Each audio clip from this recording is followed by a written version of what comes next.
வணக்கம். லேடிய செய்திகளுக்காக சித்ரா. விரிவான செய்திகளை தற்போது பார்க்கலாம். மதுரையில் மருத்துவத்துறையில் புதிய மைல்கல்லாக பிறவி குறைபாட்டுடன் பிறந்த 16 வயது சிறுவனுக்கு விலா எலும்பின் குறுக்கெலும்பை பயன்படுத்தி ஒரே கட்ட அறுவை சிகிச்சையில் காது மறு சீரமைப்பு செய்து மீனாட்சி மிஷன் மருத்துவமனை மருத்துவர்கள் சாதனை படைத்துள்ளனர். தென் தமிழகத்தில் முதன்முறையாக மதுரை மீனாட்சி மிஷன் மருத்துவமனையில் மைக்ரோடியா எனப்படும் பிறவி குறைபாட்டால் இடது காது வளர்ச்சியின்றி பிறந்த 16 வயது சிறுவனுக்கு அவனது விலா எலும்பிலிருந்து எடுக்கப்பட்ட குருத்தெலும்பை பயன்படுத்தி ஒரே கட்டத்தில் 3D காது மறுசீரமைப்பு அறுவை சிகிச்சை வெற்றிகரமாக மேற்கொள்ளப்பட்டது. பொதுவாக பல கட்டங்களாக நடைபெறும் இந்த அறுவை சிகிச்சையை ஒரே அமர்வில் செய்து முடித்ததால் வலி குறைவதோடு மருத்துவமனையில் தங்கும் காலமும் குறைந்துள்ளது. நோயாளியின் சொந்த திசுக்களையே பயன்படுத்தியதால் புதிதாக உருவாக்கப்பட்ட காது இயற்கையான தோற்றம், நிறம் மற்றும் நெகிழ்வி தன்மையுடனும் அமைந்துள்ளது. இதுகுறித்து பேசிய டாக்டர் நாகேஸ்வரன், 10,000 குழந்தைகளில் ஒருவருக்கு மைக்ரோடியா பாதிப்பு ஏற்படுகிறது என்றும், நெருங்கிய இரத்த உறவு திருமணங்களின் காரணமாக தமிழ்நாட்டில் இந்த பாதிப்பு சற்று அதிகமாக காணப்படுவதாகவும் தெரிவித்தார். மருத்துவமனையில் கடந்த 22 வருடங்களாக பணியாற்றி வருகிறேன். எங்களுடைய மருத்துவமனைக்கு கடந்த மாதம் 16 வயதுடைய ஆண் நோயாளி ஒருவர் வெளிப்புற காது குறைபாடு காரணமாக அனுமதிக்கப்பட்டார். அவருக்கு பிறவிலே இருந்தே இந்த குறைபாடு இருந்தது. நாங்கள் அவருக்கு வலது காது போலவே இடது காதை சரி செய்தோம். வலது பக்க விலா குருத்தெலும்பை உபயோகப்படுத்தி ஒரே நிலையிலேயே அறுவை சிகிச்சை மேற்கொள்ளப்பட்டது. இந்த அறுவை சிகிச்சை மிகவும் சிக்கலான அறுவை சிகிச்சை ஆகும். இதுவே தென் தமிழகத்தில் இந்த அறுவை சிகிச்சை இதுவே முதன்முறையாக செய்யப்படுகிறது. அவருக்கு வலது காதை போலவே இடது காதும் சீரமைக்கப்பட்டது.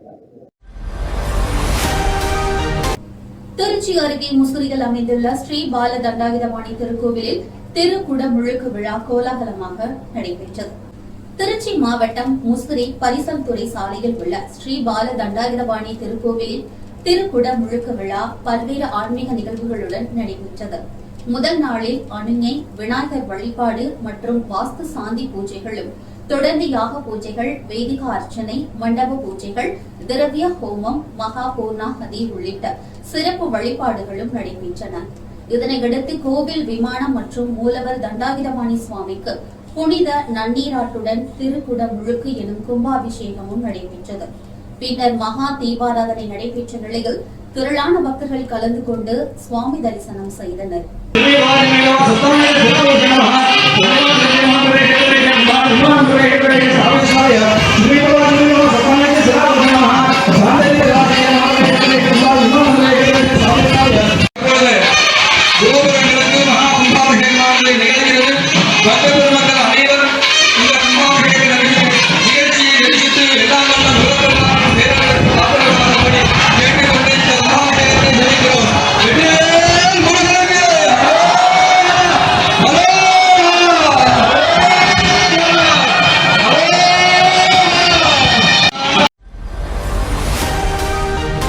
திருச்சி அருகே எம்புத்தூர் ஊராட்சி சத்திரத்தில் உள்ள ஸ்ரீ மகா மாரியம்மன் திருக்கோவிலில் திருக்குடமுழுக்கு விழா வெகு விமரிசையாக நடைபெற்றது.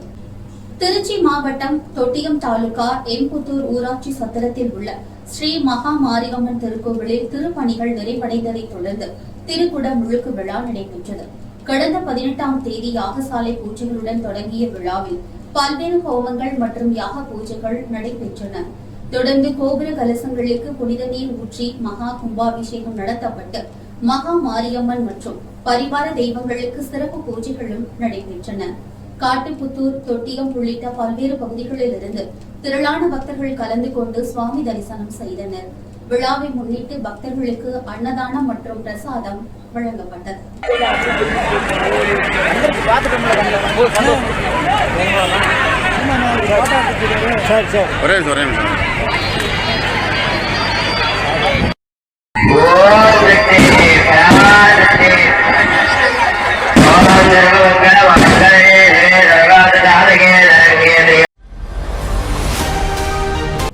போலியோ சொட்டு மருந்து முகாமில் ரீல்ஸ் மற்றும் புகைப்படம் எடுக்கக்கூடாது என்ற கட்சி தலைமை அறிவுறுத்தலை மீறியதாக தமிழக வெற்றி கழகத்தின் மதுரை மாநகர 26வது வார்டு செயலாளர் மீது நடவடிக்கை எடுக்கப்படுமா என்ற கேள்வி எழுந்துள்ளது.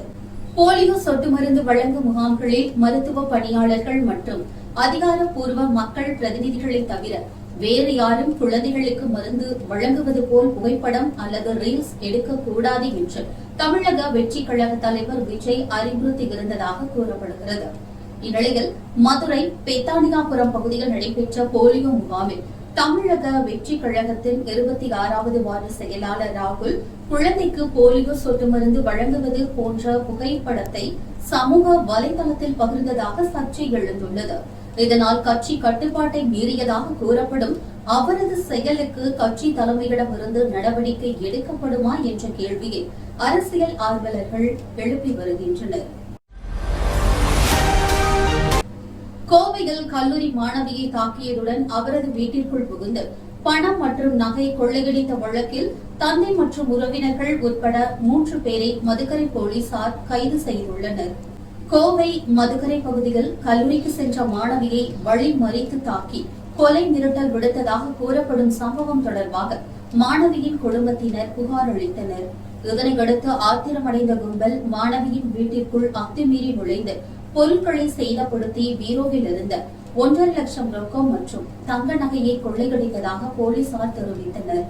இந்த வழக்கில் முக்கிய குற்றவாளிகளாக கூறப்படும் மணியரசு, சந்துரு மற்றும் சபரி ஆகிய 3 பேரை மதுக்கரை போலீசார் கைது செய்து கோவை மத்திய சிறையில் அடைத்துள்ளனர். தலைமறைவாக உள்ள மற்ற குற்றச்சாட்டிற்கு உட்பட்டவர்களை பிடிக்க தனிப்படை போலீசார் தீவிர தேடுதல் வேட்டையும் நடத்தி வருகின்றனர். மதுரை ஜெய்ஹிந்த்புரத்தில் உள்ள யோகிராம் சுரத்குமார் குருஷேத்திரத்தில் வியாழக்கிழமையை ஒட்டி நடைபெற்ற சிறப்பு பூஜையில் ஏராளமான பக்தர்கள் கலந்து கொண்டு அபிஷேகம் செய்து வழிபட்டனர். மதுரை ஜெய்ஹிந்த்புரம் ராமையா தெருவில் அமைந்துள்ள யோகிராம் சுரத்குமார் குருஷேத்திரத்தில் வழக்கம் போல வியாழக்கிழமையை ஒட்டி சிறப்பு பூஜைகள் நடைபெற்றன. மூலவருக்கு பால், தயிர், பழம், இளநீர் உள்ளிட்ட திரவியங்களால் அபிஷேகம் செய்யப்பட்டு மலர் அலங்காரத்துடன் மகா தீபாராதனை நடைபெற்றது. தொடர்ந்து உற்சவருக்கும் பால், பன்னீர், இளநீர் உள்ளிட்ட திரவியங்களால் பக்தர்களை அபிஷேகம் செய்து சிறப்பு ஆராதனைகள் ஈடுபட்டனர். பஜனை பாடல்களுடன் நடைபெற்ற இந்த வழிபாட்டில் ஏராளமான பக்தர்கள் கலந்து கொண்டு சுவாமி தரிசனம் செய்தனர். திருவண்ணாமலை வழிபாட்டில் இருந்த யோகிராம் சுரத்குமாரின் திருவுருவம் பின்னர் மதுரையில் பிரதிஷ்டை செய்யப்பட்டு ஒவ்வொரு வியாழக்கிழமையும் சிறப்பு பூஜைகள் நடைபெற்று வருவதும் குறிப்பிடத்தக்கது. தமிழக அரசின் 50 நாள் செயல்பாடு மற்றும் இடைத்தேர்தல் குறித்து முன்னாள் அமைச்சர் RP உதயகுமார் கடுமையான விமர்சனங்களை முன்வைத்துள்ளார். தனது மதுரை அலுவலகத்தில் முன்னாள் அமைச்சர் RP உதயகுமார் வெளியிட்டுள்ள அறிக்கையில் முதல்வர் விஜய் தலைமையிலான அரசின் கடந்த 50 நாள் செயல்பாடுகளை கடுமையாக விமர்சித்தார். தேர்தலுக்கு முன் அளிக்கப்பட்ட வாக்குறுதிகளுக்கும் ஆட்சிக்கு வந்த பின்பு எடுக்கப்பட்ட நடவடிக்கைகளுக்கும் இடையே முரண்பாடு இருப்பதாக அவர் குற்றம் சாட்டினார். விவசாய கடன் தள்ளுபடி, சட்டம் ஒழுங்கு, பெண்கள் பாதுகாப்பு, அரசு நியமனங்கள் உள்ளிட்ட பல்வேறு விவகாரங்களில் அரசு தனது நிலைப்பாட்டை மாற்றியுள்ளதாகவும் அவர் கூறினார். மேலும் பிற கட்சிகளை சேர்ந்த MLA-க்களை இணைக்கும் முயற்சிகள் ஜனநாயகத்திற்கு எதிரானவை என்றும் தமிழகத்தில் இடைத்தேர்தல் அறிவிக்கப்படாததற்கு இதுவும் ஒரு காரணமாக இருக்கலாம் என்றும் தனது கருத்தை தெரிவித்தார். கடந்த 50 நாட்களில் தமிழக மக்களுக்கு அரசு குறிப்பிடத்தக்க எந்த பயனையும் அளிக்கவில்லை என்றும் RP உதயகுமார் விமர்சித்தார். முதல்வர் அரியணையிலே அமர்வதற்கு முன்பு, முதல்வர் அரியணையிலே அமர்ந்த பின்பு எப்படி கிமு கிபி என்று பிரிக்கிறோமோ அதுபோல அரியணையில அமர்வதற்கு முன்பு, அரியணையில அமர்ந்த பின்பு என்ன நடக்கிறது தமிழ்நாட்டில்? விவசாயிகளுக்கு பயிர்க்கடன் தள்ளுபடியிலே அப்போது அறிவிப்பு என்ன இருந்தது, இப்போது அரசாணை என்ன வெளியிட்டிருக்கிறது? நாடெங்கும் நடைபெற்று வருகிற விவசாயிகள் போராட்டமே இதற்கு சாட்சி. சட்டம் ஒழுங்கு, பெண்கள் பாதுகாப்பு, போதைப் பொருள் நடமாட்டம் குறித்து அப்போது என்ன பேசப்பட்டது, இப்போது என்ன அரசாணை வெளிவந்திருக்கிறது? தமிழக முதலமைச்சர் ஜோசப் விஜயின் 52வது பிறந்த நாளை முன்னிட்டு திருப்பூர் மாவட்டம் தாராபுரத்தில் நடைபெற்ற கல்வி விருது வழங்கும் விழாவில் கல்வியில் சிறந்து விளங்கிய 40 மாணவ மாணவிகள் கௌரவிக்கப்பட்டனர். திருப்பூர் மாவட்டம் தாராபுரத்தில் தமிழக வெற்றிக் கழகத்தின் கிழக்கு மாவட்டம் சார்பில் முதலமைச்சர் ஜோசப் விஜயின் 52வது பிறந்த நாளினை முன்னிட்டு கல்வி விருது வழங்கும் விழா நடைபெற்றது. அரசு மற்றும் அரசு உதவி பெறும் பள்ளிகளில் கல்வியில் சிறந்து விளங்கிய தாராபுரம், குண்டடம், அலங்கியம், நஞ்சையம்பாளையம் உள்ளிட்ட பகுதிகளைச் சேர்ந்த 40 மாணவ மாணவிகளுக்கு கல்வி விருதுகள் மற்றும் நினைவு பரிசுகள் வழங்கப்பட்டன. நிகழ்ச்சியில் பங்கேற்ற சிறப்பு விருந்தினர்கள் கல்வியின் முக்கியத்துவம், ஒழுக்கம் மற்றும் விடாமுயற்சியின் அவசியம் குறித்து மாணவர்களுக்கு அறிவுரை வழங்கினர். தாராபுரம் அருள்மிகு பெரிய காளியம்மன் கோவில் திருக்குடம் முழுக்கு விழாவை முன்னிட்டு 2500க்கும் மேற்பட்ட பெண்கள் முளைப்பாரி ஏந்தி பக்தி பரவசத்துடன் ஊர்வலமாக வந்தனர். திருப்பூர் மாவட்டம் தாராபுரத்தில் உள்ள வரலாற்று சிறப்புமிக்க அருள்மிகு பெரிய காளியம்மன் கோவிலில் திருப்பணிகள் நிறைவடைந்ததை தொடர்ந்து திருக்குடம் முழுக்கு விழா நடைபெறவுள்ளது. இதனையொட்டி 15 நாட்கள் விரதம் இருந்து நவதானியங்களால் வளர்க்கப்பட்ட முளைப்பாரிகளை 2500 பெண்கள் தலையில் சுமந்து நகரின் முக்கிய வீதிகள் வழியாக பக்தி ஊர்வலமாக எடுத்து சென்றனர். கேரளா செண்டை மேளம் மற்றும் வான வேடிக்கையுடன் நடைபெற்ற இந்த ஊர்வலம் கோவில் திடலை வந்தடைந்ததை தொடர்ந்து முளைப்பாரிகளுக்கு சிறப்பு பூஜைகளும் நடத்தப்பட்டன. இந்நிகழ்வில் திரளான பக்தர்கள் கலந்து கொண்டு அம்மனை தரிசனம் செய்தனர். விழாவிற்கான ஏற்பாடுகளை கோவில் நிர்வாகம் மற்றும் ஊர் பொதுமக்கள் சிறப்பாக செய்திருந்தனர்.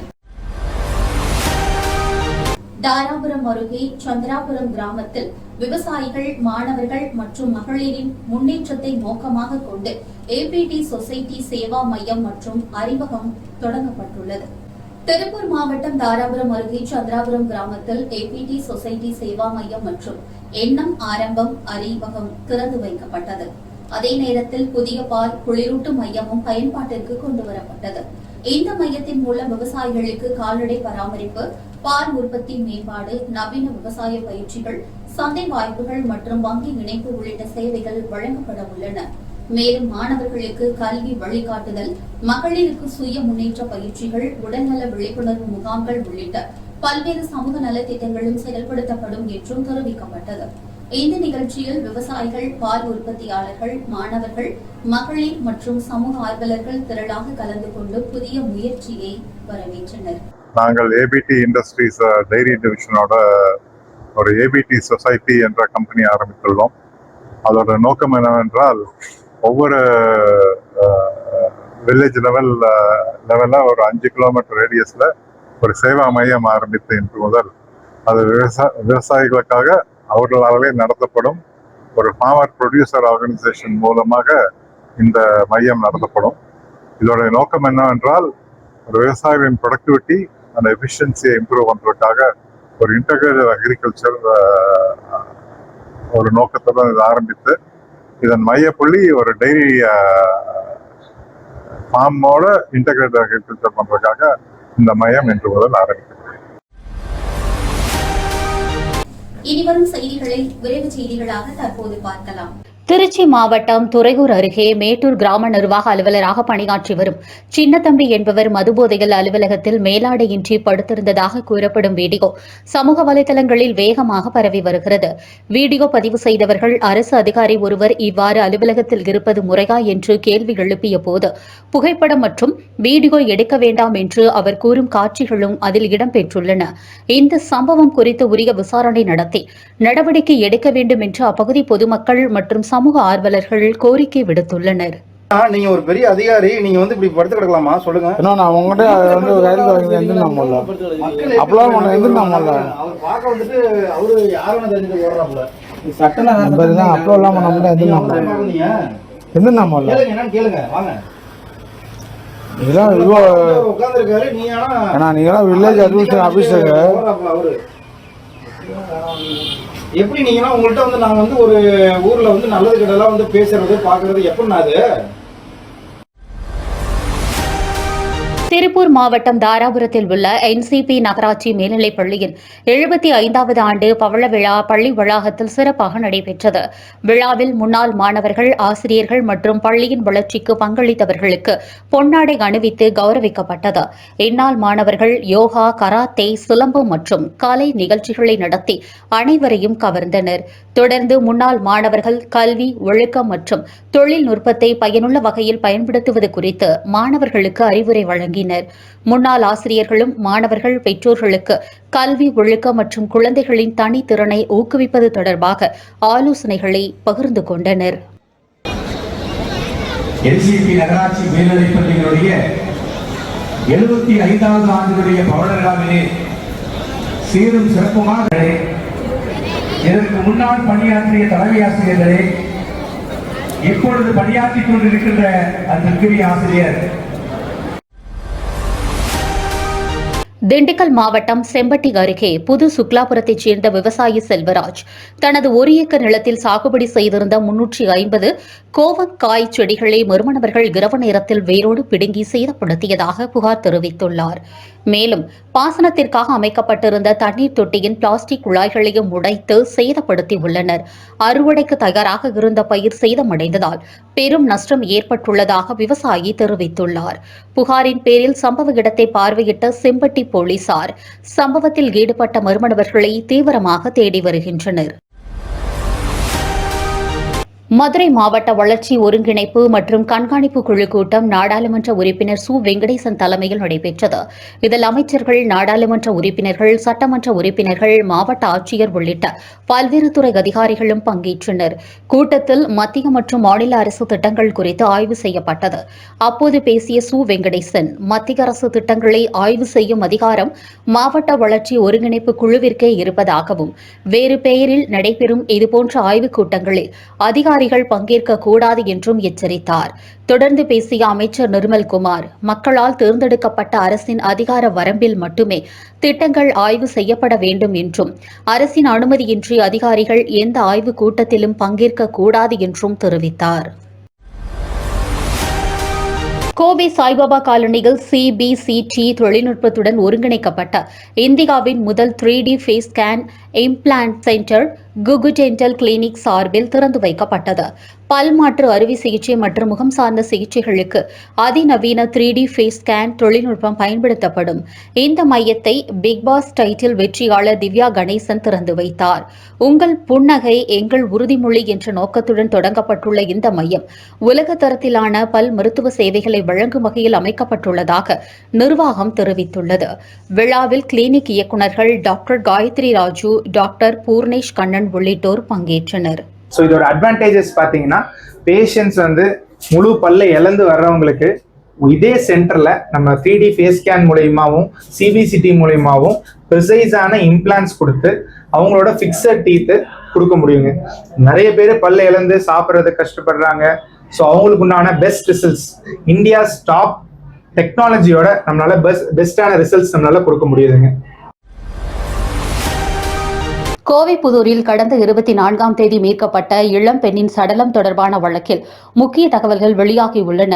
உயிரிழந்தவர் ஒடிசா மாநிலத்தைச் சேர்ந்த பர்ஷா என்பதும், அவர் தனது கணவர் ஜெகநாத்துடன் கோவை புதூர் ஈஸ்வர் நகர் பகுதியில் வசித்து கட்டுமான தொழிலில் ஈடுபட்டு வந்ததும் போலீஸ் விசாரணையில் தெரியவந்துள்ளது. சம்பவம் நடந்த பகுதியில் கண்காணிப்பு கேமராக்கள் இல்லாததால் விசாரணையில் சிரமம் ஏற்பட்ட நிலையில் தற்போது ஜெகநாத் தலைமறைவாக உள்ளதுடன் அவரது செல்போனும் அணைக்கப்பட்டிருப்பதால் அவர் மீது போலீசாருக்கு சந்தேகம் எழுந்துள்ளது. அவரை கைது செய்ய மதுக்கரை போலீசார் தீவிர தேடுதல் வேட்டையில் ஈடுபட்டுள்ளனர். மதுரை விளாங்குடி பகுதியில் உள்ள அடுக்குமாடி குடியிருப்பில் முகமூடி அணிந்த மர்ம நபர்கள் இருசக்கர வாகனங்களை திருடி சென்ற சம்பவம் பரபரப்பை ஏற்படுத்தியுள்ளது. பின்புற நுழைவாயிலின் பூட்டை கட்டர் மூலம் உடைத்து உள்ளே நுழைந்த கும்பல் வேல்முருகன் என்பவரின் இருசக்கர வாகனம் உள்ளிட்ட 2 பைக்குகளை திருடி சென்றதாக கூறப்படுகிறது. இதுகுறித்து கூடல் புதூர் காவல் நிலையத்தில் புகார் அளிக்கப்பட்டுள்ள நிலையில் திருட்டு சம்பவம் தொடர்பான CCTV காட்சிகள் சமூக வலைதளங்களில் வெளியாகி பரபரப்பை ஏற்படுத்தியுள்ளது. சம்பவம் குறித்து போலீசார் தீவிர விசாரணையும் மேற்கொண்டு வருகின்றனர்.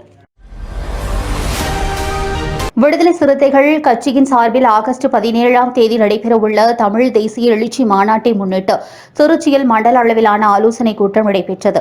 கட்சியின் பொதுச் செயலாளர் சிந்தனை செல்வன் தலைமையில் நடைபெற்ற இந்த கூட்டத்தில் மாநாட்டிற்கான முன்னேற்பாடுகள் மற்றும் ஜூலை 15ஆம் தேதி கட்சித் தலைவர் தொல் திருமாவளவன் தலைமையில் நடைபெறவுள்ள மண்டல ஆலோசனைக் கூட்டம் குறித்து விவாதிக்கப்பட்டது.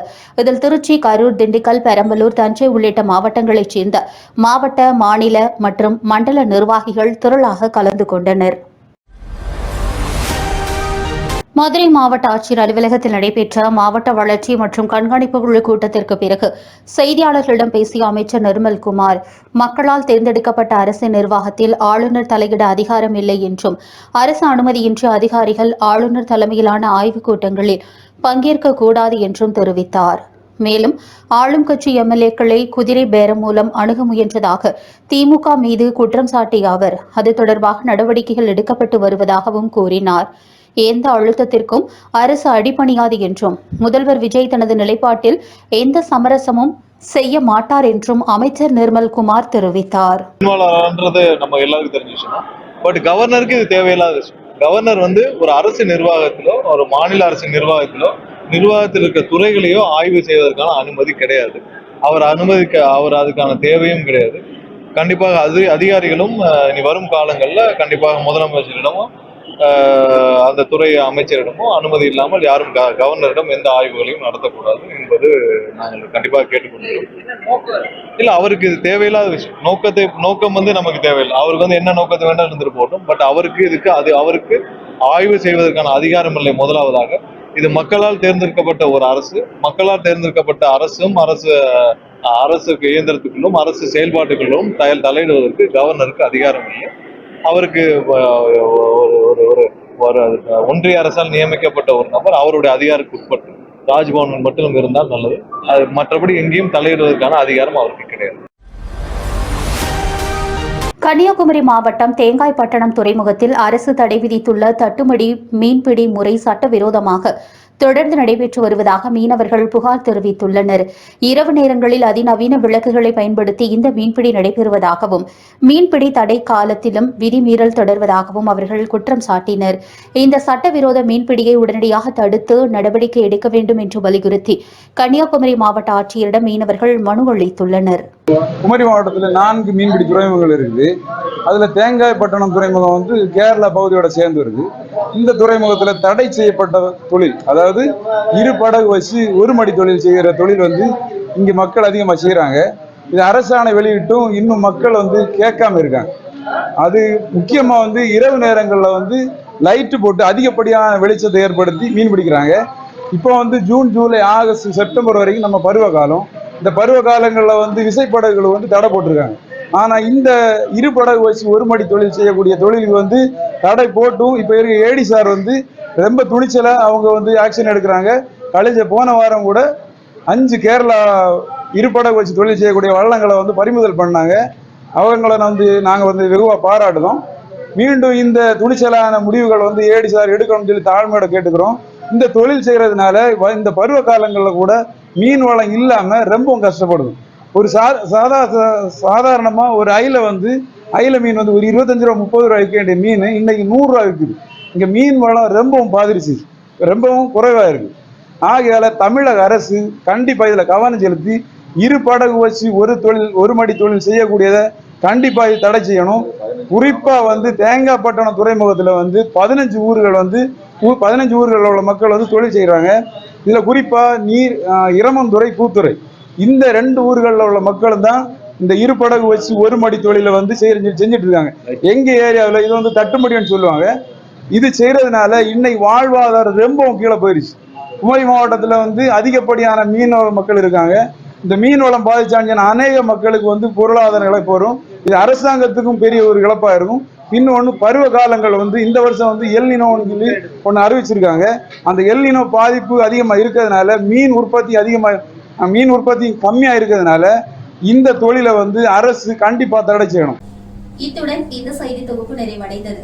உலகில் நடக்கும் செய்திகளை உடனுக்குடன் தெரிந்து கொள்ள www.lenews.in என்ற இணையத்திலும் LeanMax என்ற OTT தளத்திலும் கண்டு கழியுங்கள். யூடியூப், Facebook, Instagram போன்ற சமூக வலைதளங்களிலும் தொடர்ந்து இணைந்திருங்கள். நன்றி, வணக்கம்.